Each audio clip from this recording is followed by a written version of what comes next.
Class 4 lesson 12 force work and energy. इस lesson में आज हम पढ़ेंगे फ्रिक्शन फोर्स के बारे में। इसके पहले हम पढ़े थे ग्रेविटी के बारे में। फ्रिक्शन और ग्रेविटी दोनों फोर्स के टाइप है, जिसमें टाइप्स ऑफ फोर्स में हम पहला पढ़े थे ग्रेविटेशनल फोर्स की। ग्रेविटेशनल फोर्स क्या होता है? ग्रेविटेशनल फोर्स की वजह से क्या होता है कि जो अर्थ होता है वो कोई भी ऑब्जेक्ट को अपनी तरफ अट्रैक्ट करता है, मीन्स खींचता है। तो आज हम देखेंगे फ्रिक्शन फोर्स के बारे में कि फ्रिक्शन फोर्स क्या होता है। The force which slows down और stop a moving body is called friction. वह फोर्स जो क्या कर दे, किसी भी मूविंग बॉडी को यानी चलती हुई बॉडी का स्पीड कम कर दे या उसको रोक दे, उसी को क्या कहते हैं? फ्रिक्शन कहते हैं। यानी जब कोई भी बॉडी यानी कोई भी ऑब्जेक्ट चल रहा है, उसको क्या कर दे, उसके जो स्पीड को है उसको स्लो कर दे या फिर उसको रोक दे, इसी को फ्रिक्शन कहते हैं।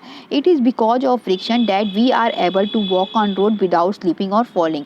फ्रिक्शन के ही वजह से हम रोड पे आसानी से चल पाते हैं, ठीक है, बिना फिसले। फ्रिक्शन फोर्स की वजह से हम रोड पे आसानी से चल पाते हैं। हम अपने कागज़ पे आसानी, जो हम कॉपी पे लिखते हैं वो फ्रिक्शन फोर्स वहाँ पे लगता है, उसी की वजह से हम उस पर आसानी से लिख पाते हैं या सड़क पे आसानी से चल पाते हैं, हम स्लिप नहीं करते हैं, क्योंकि वहाँ पे क्या लगता है? फ्रिक्शन फोर्स लगता है। और वो फोर्स क्या करता है, जब हम सड़क पे चल रहे हों या जब हम कॉपी पे लिख रहे हों तो हमारे स्पीड को बैलेंस करता है, ठीक है। तो फ्रिक्शन फोर्स के वजह से ही हम ज़मीन पे चल पाते हैं, रोड पे चल पाते हैं, हम फिसलते नहीं हैं।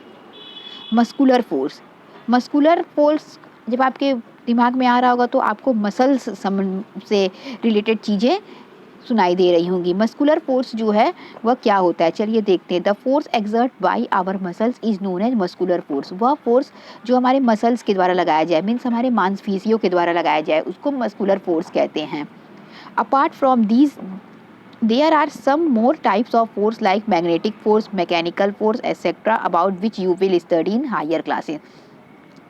ग्रेविटी फोर्स दे दिया, फ्रिक्शन फोर्स दे दिया, मस्कुलर फोर्स दे दिया। मस्कुलर फोर्स का मतलब क्या हो गया? जो हम मसल से अपने फोर्स लगाते हैं, यानी जो फोर्स हम खुद लगाते हैं।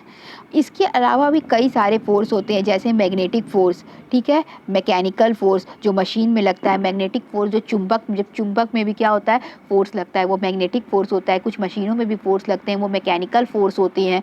इन सभी के बारे में हम अभी आगे की क्लासेस में पढ़ेंगे, ठीक है। आगे देखिए वर्क। इसके बाद हम देखते हैं वर्क क्या होता है। You apply force to do work. आप क्या करते हैं? किसी भी काम को करने के लिए उस पर ताकत लगाते हैं, बल लगाते हैं। कोई भी काम आपको करना रहता है तो उसमें ताकत और बल आप लगाते हैं। In scientific term work is done when force applied on A object move it. लेकिन साइंस की भाषा में क्या होता है कि वर्क कब कहा जाएगा? जब आप किसी ऑब्जेक्ट पे फोर्स लगा रहे हो और वो मूव कर जाए। यदि किसी ऑब्जेक्ट पे आप फोर्स लगाएं और वो मूव कर जाए, यानी अपनी जगह से दूसरी जगह चली जाए, तब माना जाएगा कि वहाँ पे वर्क हुआ है। No work is said to be done if object does not move from its original position after applying force on it. यदि किसी ऑब्जेक्ट को हम धक्का दे रहे हैं या उस पर फोर्स लगा रहे हैं, बल लगा रहे हैं और वो अपनी जगह से बिल्कुल नहीं हिला, अपनी जगह पे ही रह गया, तो साइंस की लैंग्वेज में हुआ कि हम कोई काम नहीं कर रहे हैं, ठीक है। और यदि वो अपनी जगह से हिल गया, इसका मतलब हमने काम किया है, वर्क किया है। फॉर एग्जाम्पल देखिए, if you lift your school bag you do work because the school bag is displaced from its position. जब आप अपना स्कूल बैग उठाते हैं, क्या करते हैं? जब आपका स्कूल बैग रखा हुआ है, आप उसको उठाते हैं, तो इसका मतलब क्या हुआ कि आपने काम किया। क्यों? क्योंकि जो स्कूल बैग था उसकी पोजीशन हिल गई, यानी वो टेबल पे रखा था, अब आपने उसे उठा लिया, ठीक है। But when you keep standing with bag you do no work. लेकिन अगर आप बैग लेके खड़े हैं तो आपने कोई काम नहीं किया, ठीक है। यदि आप बैग को उठा टेबल पे रखा है, उठा के टांग लिए अपने पीठ पे, इसका मतलब आपने वर्क किया, क्योंकि बैग क्या हुआ? डिस्प्लेस हो गया, अपने पोजीशन से मूव कर गया। लेकिन यदि आप बैग लेके खड़े हैं, ठीक है, इसका मतलब आपने कोई काम नहीं किया। एक एग्जाम्पल और देखिए, आप क्या कर रहे हैं? दीवार को धक्का दे रहे हैं। अगर आप दीवार को धक्का देंगे तो क्या दीवार अपनी जगह से हिलेगा?